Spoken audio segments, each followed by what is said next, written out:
Thank you. I'm going to describe perhaps what's best called a light touch to an approach across 5 counties. I'm a national clinical lead, part of a national network of leads that's led by BWE, the Clinical Director for End of Life Care. And as part of that, we have a local leadership group that covers 5 different counties in the East Midlands, and these people are representatives from their CCG, from primary care, from acute hospitals and community health services. So I guess, we've got the willing coming together, looking to improve end-of-life care.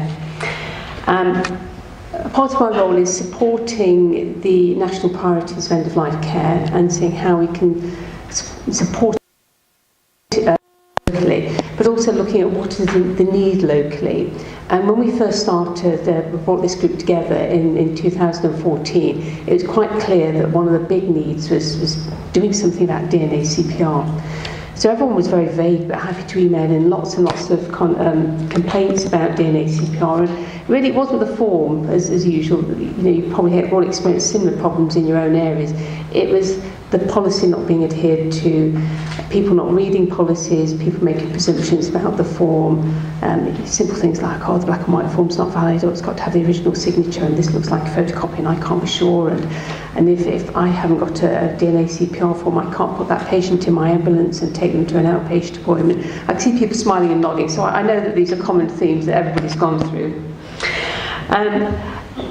So a lot of misuse, and we had an ambulance representative for our local emergency ambulance service, EMAS, that came and said, our ambulance operatives see 31 forms across the East Midlands. There had been an attempt some time ago to unify the forms, and there was certainly a new desire to create another form, but we didn't have a mandate for that.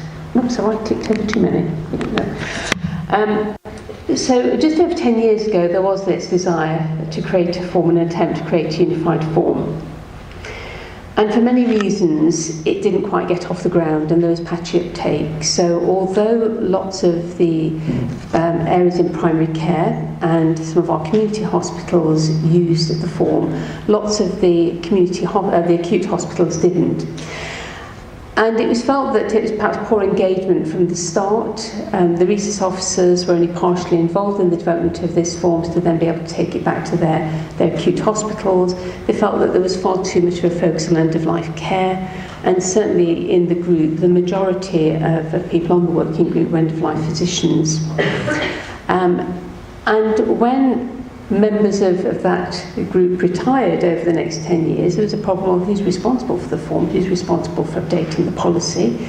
So when we had recommendations following the Tracy ruling, the Winspear ruling, nobody knew who was then going to take control of it and have a look at it.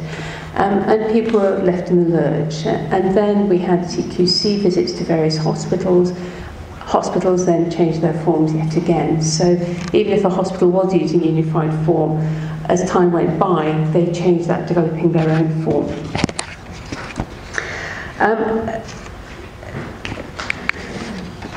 There was lessons to be learned from that, and one of those lessons was engaging our resuscitation officers early in any work that we did with a DNACPR form.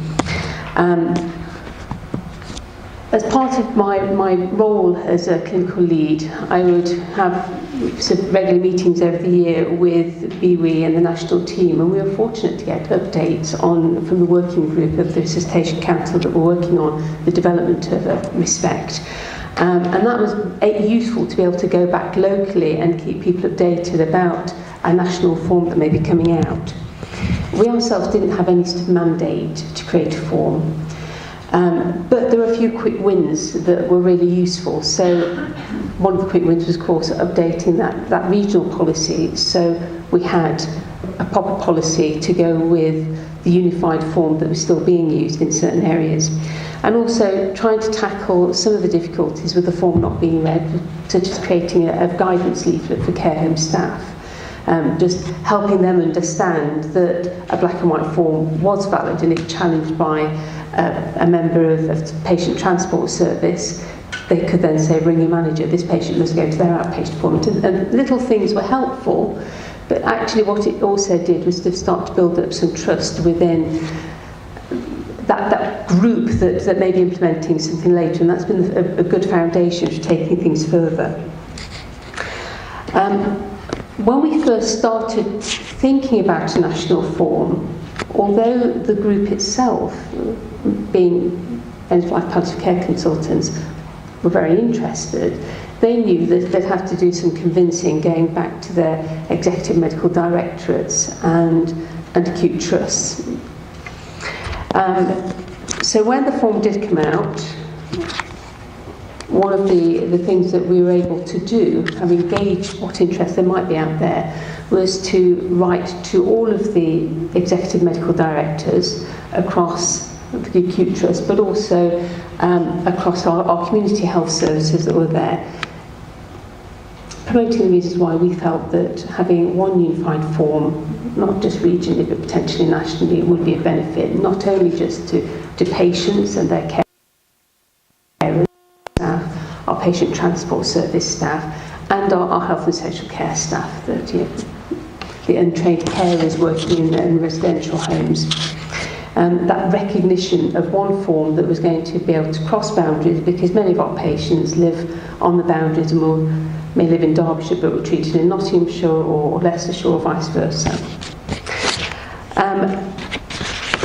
To be fair, I only actually got one response from a medical director on writing that form, but having made those links with the resuscitation officers, what I was being able to hear was the medical directors were going to their resus officers and just asking the question, what's this about?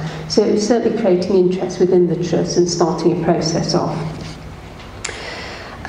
We've held quarterly meetings of our local leadership group, and as part of that we invite members from all I suppose sectors of that, so from the primary care, from secondary care, to give us a feedback. So we have a section on DNACPR, now a section on ReSPECT. Where are they? What's their thinking? Are they moving towards implementation? Is there any conversations happening about implementation? And when we first started this, there's probably just a couple of counties where people are saying, we're thinking about it, we're looking into it. And it might have just been, we're looking at it in primary care, but we're not looking at it at the acute hospital. Over time, though, as I think one of the benefits of having that group is that people are watching each other and seeing who's going to jump first, and there's a bit of a fear that somebody's going to be the first to implement, and who's that going to be? Anyway, as time went by, we extended our invitation to resuscitation officers who would come and join us for the afternoon, and we'd have ReSPECT on the agenda. And we've been very fortunate that Catherine Bolden's visited ours and joined the group on 2 occasions. I have to say, Catherine, I think on the first occasion you never even managed to get to the coffee, because you were overwhelmed by people coming up and asking questions. There was such interest generated in the room.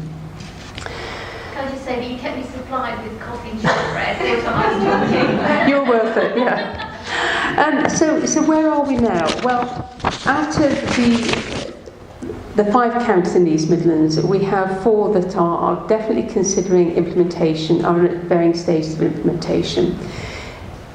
Derbyshire are rolling the ReSPECT out on the 4th of June, and will be the first county to implement, so we were the furthest along.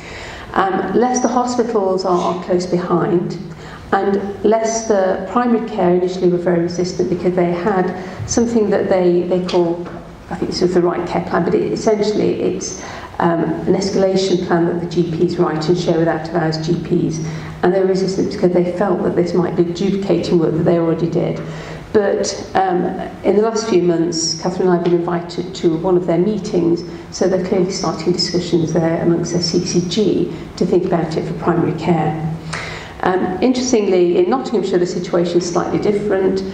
Nottinghamshire in primary care are much keener to implement than Nottingham hospitals, but Nottingham hospitals have had a lengthy process where they've had to review their whole DNACPR form in light of a CQC report, and some people have been quite bruised by those reviews of their DNACPR policies and forms. So it remains on our agenda. We're going to continually ask people where they are, what their plans are, And it was a great forum for sort of sharing successes of the rollout, but also a forum for discussion of the problems and perhaps way forward. Thank you.